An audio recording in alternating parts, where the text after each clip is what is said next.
Advertencia. La conversación que escucharán a continuación es entre dos opinadores de oficio, no debe considerarse como charla académica. Los juicios emitidos son responsabilidad de sus autores, a quienes les importa un huevo herir susceptibilidades. Si usted se ofende fácilmente, no escuche este podcast. Los autores no garantizan que el contenido vaya a ser de su agrado.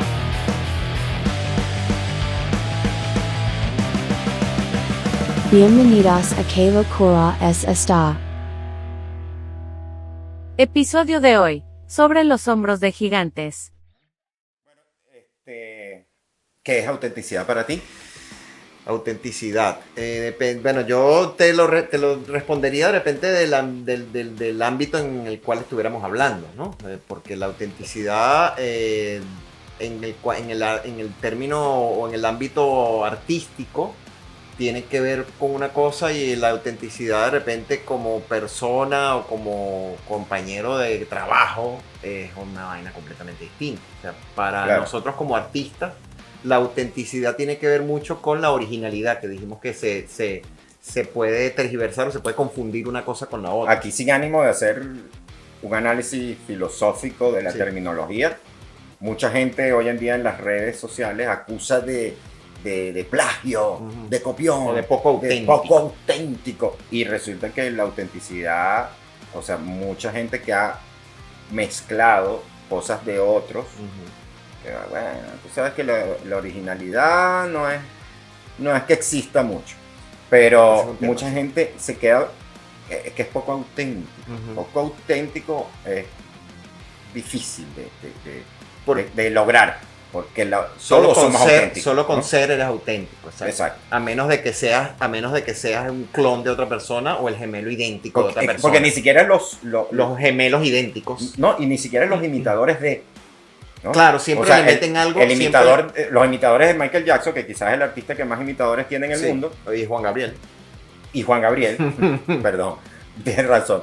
Quizás esos dos, cada artista le pone una cosa, su propio estilo, y eso es autenticidad. Sí. Ahora, no son originales, eso es verdad, está bien, no está es el bien. original. Esa es una buena forma de diferenciar los dos términos. Entonces, mucha gente, tú lo ves en las redes sociales, sobre todo en los hitters, que no es auténtico, provoca darle con una pala, que es autenticidad. Entonces, lo que debería decir es no es original. No es original. Entonces, porque el tema de la originalidad, porque, o sea, es más controversial el tema de la originalidad, porque el problema es que ahorita estamos viviendo en una época donde parece que todo es una copia de algo. Todo es algo que o es un refrito de algo, o es un remake, o es un retelling, o es un reboot. Todo, hablando por ejemplo de las películas, ¿no? Hablando de las series de Hollywood, de los libros, de las series animadas. Y pasa mucho, y ahorita que uno está un poco más adulto, digamos, le pasa, a mí me pasa. O menos carajito. Me pasa de que yo me encuentro diciendo cosas que decía mi papá. Como por ejemplo, cuando yo era carajito las vainas eran mejores o las vainas eran más originales. Y yo me encuentro diciendo lo mismo 30, 40 años después. Y tú dices, esto es algo que ha sido cíclico. Sí, pero ahí hay también un síndrome, ¿no? Por ejemplo, en la televisión, ahorita podemos hablar de... Esto es una copia de Star Trek. Ajá. Esto es una copia de no sé qué. A eso voy. Cuando salió Star Trek... Era una copia de otra vaina. No existía nada. No existía referente. Ok. Sin embargo, un lector de ciencia ficción... Ya va, disculpa. Cuando salió Star Trek o cuando salió Star Wars decía que era una copia de Flash Gordon. Ajá.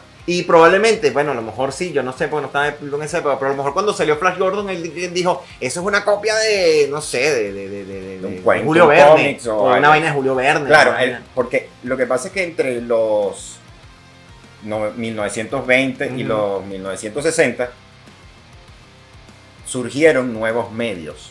Claro. Nuevos medios de comunicación. Claro. Que han mutado en otras vainas. En esos medios se crearon hitos como Star Trek, por ejemplo.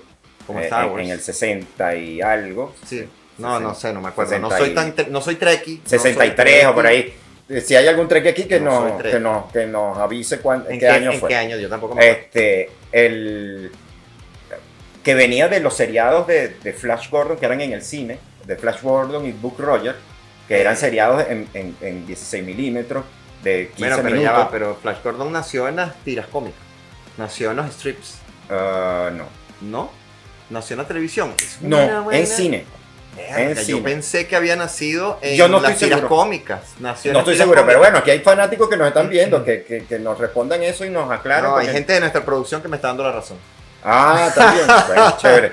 Mira, Así que creo que. Por eso digo, nació en las tiras cómicas, o sea, como decir El Fantasma, Flash Gordon, Príncipe Valiente, que son más o menos de la misma época. pero fíjate Y que, después fue llevado al cine. por ejemplo, Buzz Roger, los seriados de Buzz Roger en son el siglo descendientes. XXIV.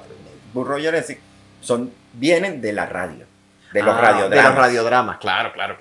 Que yo nunca los escuché, pero uno los escucha ahorita después Y- en Facebook, en YouTube. Y bueno, Flash Gordon viene del cómics, ¿no? Fíjate. Pero eran seriados. Y después de eso pasaron a la televisión. Pero Star Trek, por ejemplo, es una serie donde la ciencia está muy presente. Sí, sí. Esto es considerado ciencia ficción, pero es muy fantástico. Sí. Eh, Es lo que llaman ciencia ficción dura, pues. Star Trek se sería basa como ciencia ficción más dura, porque se basa en en hechos en científicos cie- reales. que están más cerca de lo real. Sí. Entonces, ahí hay un hito, como muchos otros hitos, o sea, no sé, los dramáticos, las primeras telenovelas, no existían antes en la televisión y las primeras telenovelas podemos decir que son las originales como La No, Balandra, La Balandra La Isabel. Balandra Isabel es una película, ¿cómo que se llama esa, Ronnie? La primera, El Derecho de Nacer. El Derecho de Nacer. Pero ya va. Pero, ojo, una novela es. O sea, yo podría darte antecedentes de las novelas hablando de lo que uno llamaba el venezolano los culebrones de televisión. Las telenovelas. Las telenovelas. Los teledramáticos. Pero, ajá, ¿y Shakespeare qué es? Claro. ¿Y Homero qué era, huevón? Pero a eso voy. Virgilio. A eso voy. Mucha gente no leyó Homero, Virgilio, Ajá. Shakespeare, pero vio El Derecho de Nacer. Ajá. Entonces, Ese después era mi del punto. Derecho de Nacer, todas le parecen un refrito del Derecho Ese era de mi Nacer. punto. Entonces, mi punto es que Homero, creador de la Ilíada y la Odisea, en el siglo, no sé, 2, 3 antes de Cristo, ahorita no me acuerdo, ya en esa época decía que todo estaba escrito. Ujú. Hace más de Sí. 2000 años atrás. Ya él decía, y creo que hablamos de eso, y tú me habías dicho que habían como cinco temas, cinco Sí, creo que versiones o o sea, como decir lo que hablábamos. Los géneros. Drama, los géneros. Tiene 5 géneros. drama, comedia, tragedia, Y los otros Misterio. dos que no, y los otros que y no nos acordamos. otro. Alguien sabrá. Ajá, pero. épico, épico, misterio, Pero drama, entonces comedia y imagínate tragedia. tú, si eso fue hace 2000 años, ya un carajo como Homero, que además escribió una de las obras más trascendentales y originales de la historia, que es la Ilíada Bueno, y él la no la Odisea. escribió, era... Bueno, exacto, fue un relato oral que él simplemente, Pero, digamos, sí. transcribió y noveló. ¿Qué queda para hoy en día si ya en esa época él decía que ya todo estaba hecho? Entonces, ya, rápido, para terminar mi punto. Yo lo que creo con respecto a esa frase y a eso es que todo está hecho sí y no, porque lo que uno hace hoy en día, uno como artista, se basa, y voy a usar otra frase famosa, no de Homero, sino de Newton, que decía, yo veo más allá porque estoy sentado sobre hombros de gigantes. Exacto. Eso también lo dice un poeta, que lo entrevistaron, no me acuerdo ahorita el nombre del poeta, lo entrevistaron y le dijeron, creo que fue César Vallejo, que usted es el más grande y tal, y no sé qué, yo solo soy el más grande porque me monté en los hombros de los más grandes Entonces, que me precedieron. Hay gente, por ejemplo, escritores, hay gente que es muy terca y es muy obstinada y dice, para ser verdaderamente original o auténtico, yo no leo nada, porque no me gusta... Seguro escriben mal. Fail. O sea, yo no leo nada porque entonces así no me prejuicio y no imito. Y yo, hermano, tú tienes que imitar. ¿Cómo aprende un niño? Ahorita que somos padres, que yo Claro. soy padre reciente. Por imitación. No hay forma. O sea, la originalidad no puede nacer del éter, no puede nacer de la nada. Tiene que haber una vaina que la preceda. Y en la escritura, por ejemplo, que es mi campo de acción actual, digamos, existe una vaina que creo que se llama la intertextualidad, Ajá. que es que tú escribes y primero un escritor debe escribir de lo que más sabe o de lo que más conoce.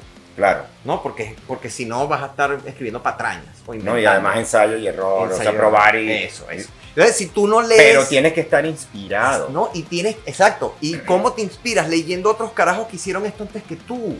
O teniendo una vida de puta madre también, bueno, ¿no? también. Ahora- Pero ajá, si tú quieres escribir de ciencia ficción, ¿cómo coño le Pero inventas? aparte de eso, cuando escribes, no, yo no me voy a contaminar de nada. O el cine, por ejemplo. Ajá. O los músicos. Es que yo no me pasa voy a en todas las contaminar de artes. nada. Yo no voy a escuchar nada, no Pasa voy a en mirar todas las nada, no artes. voy a leer nada. Ajá, ¿cómo vas a saber de encuadres? ¿Cómo vas a saber de tonos, de semitonos? Bueno, Bueno, los yo puedes voy estudiar. yo voy Pero a ser el ¿cómo abogado sabes- del diablo. cómo Lo sabes- puedo estudiar.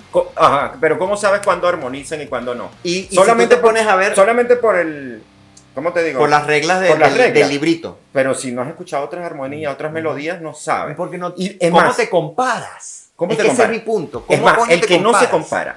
compara puede caer en el error de copiar. Claro, claro. Y en estos días tuviste la serie esta de creo que era, no, perdón, de Disney, Get Back, la de los Beatles. Ajá. No sé si la viste. No la he visto Muy todavía, buena, te la pero recomiendo, sí, extraordinaria. Sí vi por ahí los Bueno, trailers. estaba leyendo sobre ella y cuando Paul McCartney se le ocurrió en un sueño la melodía, creo que de Hey Jude, que creo que es del disco Let It Be, que es el disco este. Sí, ¿sabes? sí. Y el tipo la escuchó en un sueño y después se sentó en el piano y empezó a sacarla y tal, pero el tipo no estaba seguro si la había escuchado antes o si se le había ocurrido a él. Porque él dijo, a lo mejor yo estoy copiando, pero no me suena a nada. Me suena a esta canción que yo me tripié. Pero entonces el tipo empezó a cantársela a todo el mundo para ver si alguien la reconocía. Se la cantó a todos los Beatles, se la cantó a George Martin, al productor. No existía Shazam cuando él. Obvio, no existía Shazam, internet ni nada de esa verga. Pero entonces el tipo estaba tan obsesionado, porque además el peo del plagio en la música es heavy metal y pasa todo el tiempo. Porque los músicos plagian sin darse cuenta. Claro. Los músicos plagian sin querer. Y Porque queriendo se les también. mete, y queriendo también, pero se les mete una melodía en el subconsciente y la transforman y de repente no se dan cuenta de que esa melodía la habían escuchado ya en otro lado y viene el autor original y dice, papito, pero yo escribí eso. Entonces es arrecho donde tú, claro, existe una línea muy delgada Pero eso ya... entre el plagio y la la ¿cómo? versión libre, o la basado en... o la intertextualidad que sucede en la literatura, que es que Claro. tú agarras una información base o un caldo de cultivo de lo que tú has leído, de lo que tú conoces, y lo transforman en algo nuevo, pero en ese algo nuevo que tú le sientes trazos de otras cosas. O tú dices, coño, esto se parece, ponte tú, esto se parece a Asimov, esto se parece a Bradbury, esto se parece a Clark, pero no estás copiando. Estás bebiendo de la fuente. No sé si me Claro, entiendes. claro. Y eso es original y eso es auténtico. Entonces ahí llegamos al punto de Ajá. que la originalidad vale la pena o no. Sí vale la pena para mí Claro. cuando respetamos la fuente. Ajá. Cuando lo utilizas como Para ir más inspiración, allá. cuando lo utilizas como Como inspiración, trampolín, exactamente. como Y cuerda tensa. exacto. Eso es cuando lo utilizas como inspiración y no como fuente de copia. Y no Exacto. como calquito, que Exacto. hay uno aquí en Venezuela. Entonces, la originalidad en realidad no existe y no vale la pena ni siquiera ser original al 100%. Lo que sí vale la pena es ser auténtico. Ok. Auténtico. Fíjate, Yo escribo lo que como lo siento, pero dentro de mí hay una cantidad de escritores Obvio. hablándome. claro, constantemente. voces en tu cabeza. Voces Exacto. en tu cabeza. Si yo las ignoro y o digamos, hago una síntesis y hago un material sintético de esas voces, ya no las escucho, y escribo en base a lo que he vivido y en base a mi estilo y en base a mi autenticidad, Vas a crear algo original. ¿será original? O sea, claro. ¿tú Yo lo crees que veo sea sí. original? Yo lo veo, yo creo que sí, porque está pasando, lo está filtrando a través de tu mundo subjetivo. Lo está filtrando a través de tu fuero interno. Ajá, pero ¿y si yo dejo las voces sonando y escribo mi estilo con mi autenticidad? ¿No es original también? También. Es que eso es lo que yo digo. Hoy en día en las redes sociales hay una obsesión por la originalidad. Te entiendo. Ah, Bunbury tomó un poco de frases de poetas famosos. Eso se acaba de dar cuenta después de Sí, 30 sí, años de yo lo carrera, escuché hace unos meses. se acaba de dar cuenta un estudiante o un tipo que está haciendo un doctorado de letras, no sé. Pero el poco de gente que está diciendo, ya no escucho más a Bunbury, seguramente en su vida han abierto el libro de ninguno de esos poetas y nunca se habían dado cuenta. Jamás. Entonces a mí me parece que Bunbury es auténtico, porque eso es innegable, Sí. Bunbury es auténtico. Si bien es cierto que sacó frases y tal y no sé qué, lo hizo a través de un medio diferente al Sí. que estos poetas lo habían hecho. Sí, Y está lanzando esos poetas. sí, estoy de acuerdo Y contigo 100%. está creando una sensibilidad hacia Sí, esa estoy de acuerdo poesía contigo 100%. que además se está perdiendo. Sí, no, pero es que no tiene ningún... Porque o sea, sí, mucha de esa gente que escucha Bunbury no lee poesía. entonces, Por eso no sabían esa lo de misma Bunbury. esa misma gente, si hubiera escuchado a Beethoven y su novena sinfonía, y hubiera escuchado el final de la novena sinfonía, que es basado en un texto de Schiller, dijera que Beethoven no es original. Y tú me vas a perdonar, pero yo creo que Beethoven es un personaje bastante auténtico y original. Simplemente agarró un texto de otro poeta, como igualito lo que le pasó a Bunbury. Agarró los textos de Friedrich Schiller y los convirtió en una pieza coral dentro de una de sus sinfonías. Eso es, para mí, intertextualidad. Eso es agarrar algo que ya existe, pasarlo a través de tu filtro como artista, además plasmarlo en un medio distinto en el que se hizo y crear una obra nueva. Claro. Con y además despertar unas sensibilidades que pueden ser completamente distintas a las sensibilidades que despertó Schiller cuando escribió su texto. Claro. Porque están pasando Lo de- a través de la visión de otro artista. Lo de Schindler en su momento era solamente para ser leído. Exacto.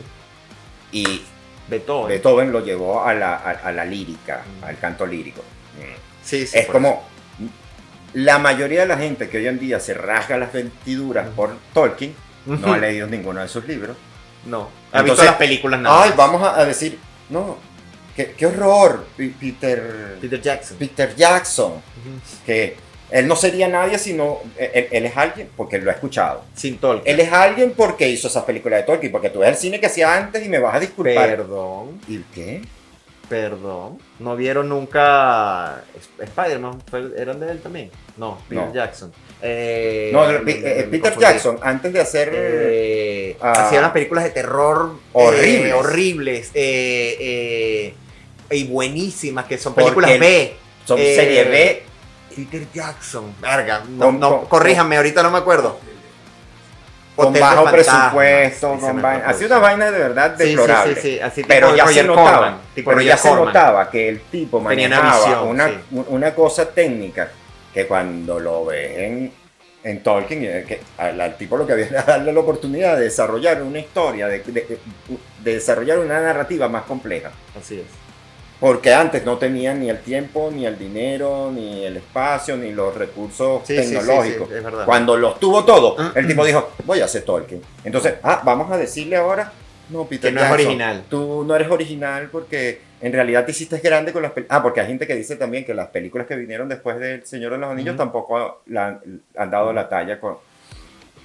Pero, ¿alguien más lo Bueno, hizo pero- antes? No, bueno, pero ¿Alguien más tuvo sí, esa? y es una subjetividad la- además terrible. No, y además la venta de los libros de Tolkien Subió se gracias a la... duplicó. Claro. Tenía No siendo solamente décadas siendo de culto. No, y ya de va. repente Yo- revivió es el que culto. no hay duda de que la, ¿cómo se llama? La universalidad de Tolkien hoy en día es gracias a Peter Jackson. Claro. O sea, eso no tiene duda. Porque antes los que conocíamos a Tolkien éramos los nerdos, Sí. los geeks, los fans. Los que nos gustaba Calabozos y Dragones, los que nos gustaba Ralph Bakshi, los que, ¿sabes? No, esos eran tú le decías a un chamito de la calle quién es, que es el Señor de los Anillos, y el Señor de los Anillos, y te decía, De los "El Señor Anillos". De los aliños. El Señor de los Anillos. El Ese es el árabe que de la vende, esquina. ese es el árabe de la esquina que le vende el cilantro a mi mamá. Entonces, la universalidad de Tolkien fue gracias a Peter Jackson. Claro. Entonces, ahí caemos en otro temita que bueno, que no nos da tiempo hoy a hablar de él. Mira, algún que de- otro estudiante de inglés, de lengua inglesa y lengua y literatura inglesa, porque lo veían de refilón. Sí, claro, porque además él es era un lingüista. Hoy en día, Tolkien es materia obligada. es materia obligada en habla inglesa. Sí. Y en algunas academias de habla hispana también. Sí, Pero sí. después de la película. Sí. Entonces, no me jodan. El tipo fue auténtico y original. que ganó su fama en No. base a la obra de otro.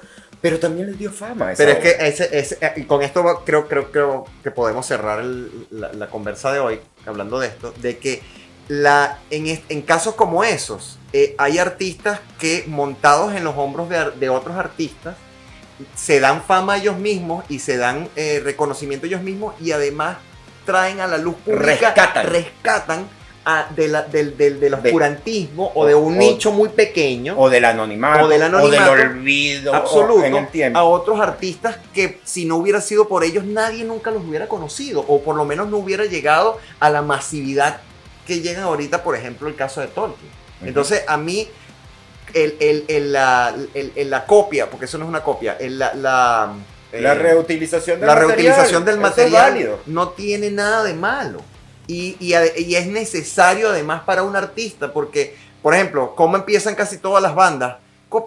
Tocando otras canciones de otra gente, weón, porque Haciendo covers. haciendo covers. Entonces tú tienes que hacer eso para poder aprender si quieres ser un artista. Tú tienes que copiar, tú tienes que ver a los que lo han hecho antes que tú tienes que ver la gente que ha cometido los errores en el pasado para Porque que la creatividad se nutre de referentes. tú... Así es. Si no hay referentes, olvídalo. olvídalo. No, yo no me voy a contaminar. No, olvídalo. O sea, Está fail. ¿Qué locura es esa? Qué locura es Fuera, esta. Sí, fuera de la vaina.